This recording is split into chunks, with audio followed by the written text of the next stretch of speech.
Are you ready for a radical move in gold's price? What about silver? Well, I don't know that I'm ready for either metal to move much, but we'll discuss why there's an analyst out there that thinks it's going to move dramatically and soon. Let's explore.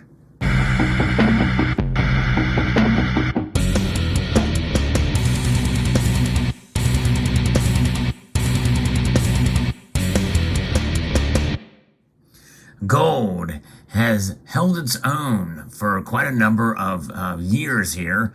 In fact, it has touched upon all-time highs in the nominal sense. But nonetheless, gold has a lot more room to move upwards, its trajectory compared to all-time highs that we've seen in 2011 and in 1980, and in terms of real dollar moves. However, gold still is starting to capture a new level of support now, but most think that we're going to break that cycle one way or the other in terms of where gold is going to be within the next year. However, there's one expert that says that gold is going to make a radical move soon, very, very soon, as we have seen essentially gold being stagnant over the past couple of weeks here. I'm going to be referencing an article here from Kitco that talks a little bit about this, and it doesn't talk about silver, but we're going to make our analysis on silver because I think silver reacts differently than gold does for a number of different reasons. But the gold market has been steady so far this month, trading between about $19.40 and to about just under $2,000 an ounce this month. But analysts warn that after weeks of sideways price action, gold is ready for a more significant move. And see, I tend to disagree. I think that I've made a prediction, and I think we're going to see gold prices subside a little bit, but that gold will hold its own through the summer, and that we'll see more activity come later. And I think the pause that the Federal Reserve has done is one of the reasons why I feel that way. Everything's kind of just as in a holding pattern throughout the summer here. But I could be wrong. According to Gainesville Coin's precious metals expert, Everett Millman, he says that gold has traded sideways long enough and that we are due for a bigger move in one direction or the other. So he is leaving open the possibility that gold could go up and down dramatically. In other words, that range is retesting the $1,880 level or getting back up around $2,000 an ounce. And so that's a pretty big move from where we're at right now in the next couple of months. I guess it's possible. The Fed confused the markets Wednesday with a hawkish pause, as it were, and a promise of 2 more rate hikes. And what the Fed did was sort of neutral for gold. A pause is good for gold, but it was the most hawkish pause we could have gotten based off of the commentary. And that is why gold is traded sideways, according to Millman. Gold is holding up well in the face of the Fed's warning of 2 more rate hikes, Oanda senior market analyst Edward Moya told Kitco News. And the Fed locked themselves into a hold since they signaled that they were going to do that before the meeting. And there was a communication mistake by Federal Reserve Chair Jerome Powell in weeks leading up to the decision. Otherwise, data supported the hike, and I think that's why we saw such radical differences there with the Fed Watch tool. The Fed locked themselves into a hold since they signaled that they were going to do that before the meeting. There was a communication mistake. At the press conference, Powell did not commit to a rate hike in July, stating that the U.S. Central Bank will remain data dependent. The Fed chair is trying to keep optionality on the table. In other words, they don't want to lock themselves into anything. They will signal different things, but all we can do is speculate. And many people feel that's exactly what Millman's doing here. And he says that, it's time for gold to get off the couch, one way or the other. So there is a chance that we could have continued softer inflation prints. He doesn't want to lock himself in. And that's why gold is not at $1,900. If the Fed dot plot confirmed at the press conference gold would be trading at $1,900. The markets are currently pricing in one more rate hike in July only. If that changes, gold will react, the analyst said. In the meantime, gold is paying close attention to macro releases in the U.S. dollar, and precious metal investors are monitoring central bank gold buying activity, which has slowed in the second quarter, but still up. And the World Gold Council survey said that in 1 in 4 central banks plan to continue to buy gold.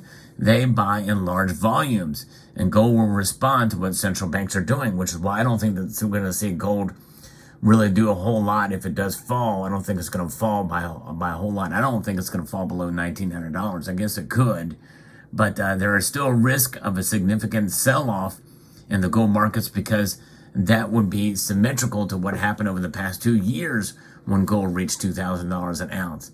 The next most likely move for gold is lower, is what he's saying, because of the moves to that $2,000 an ounce. There's some corrections that are taking place.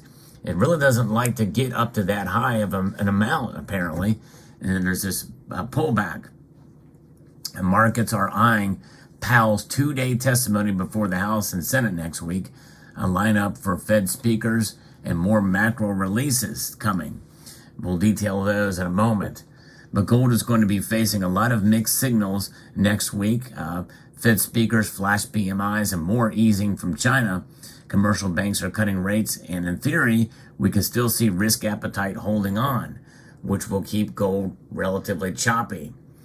With the Fed largely data-driven into the July meeting, macro releases could become big market movers, and that's very true, and we'll start to see some of those next week. Gold pricing is still searching for confirmation, and the Fed is really done, and or a negative dollar, negative catalyst, and the strength of that dollar. Data will become more sensitive and important into a July meeting where a hike is pretty much guaranteed or baked in. And I haven't looked at the Fed watch tool. It's kind of early to account as to what could be coming, but everybody, I guess, apparently thinks that we'll see a rate hike in July. On the surface, it's a bearish precious outcome, but the longer gold can hold down, it must go up. The thinking is that gold prices will read through their hawkish rhetoric talk, and the core is that the Fed has paused and can pause again. Therefore, they're done, she said, according to this analyst. So we'll see. Now, what is coming next week? We got the U.S. building permits and housing starts. The housing market is something that's not been talked about much here, but data that's coming from that could be very good or very bad for gold and silver over the next couple of weeks here. Then we have the testimony in front of Congress from Jerome Powell. And then on Thursday, we'll have the Bank of England rate decision and the testimonies, more testimonies from the Federal Reserve Chair, and then the U.S. jobless claims and U.S. existing home sales. Friday, U.S. manufacturing PMI data will be released. I think we should watch the housing market. That's going to be a clue. Those numbers have moved the markets in the past, and that very well could bolster the case for a big move, maybe even for both metals. But silver is different. What about silver? Silver, I believe, is a metal that very well could follow gold, and many of us really hope it does, because then we're going to see that ratio tighten or widen one way or the other. But silver is an industrial metal. I think really more and more folks are realizing and seeing that silver is indeed trading more as an industrial metal than as a precious metal. Hence why the ratio is so wide. That ratio between gold and silver, and where it's mined out of the ground as opposed to what it trades for, is an example of demand driven, and also its industrial applications, which sentiment and the psychological sentiment for silver is quite profound.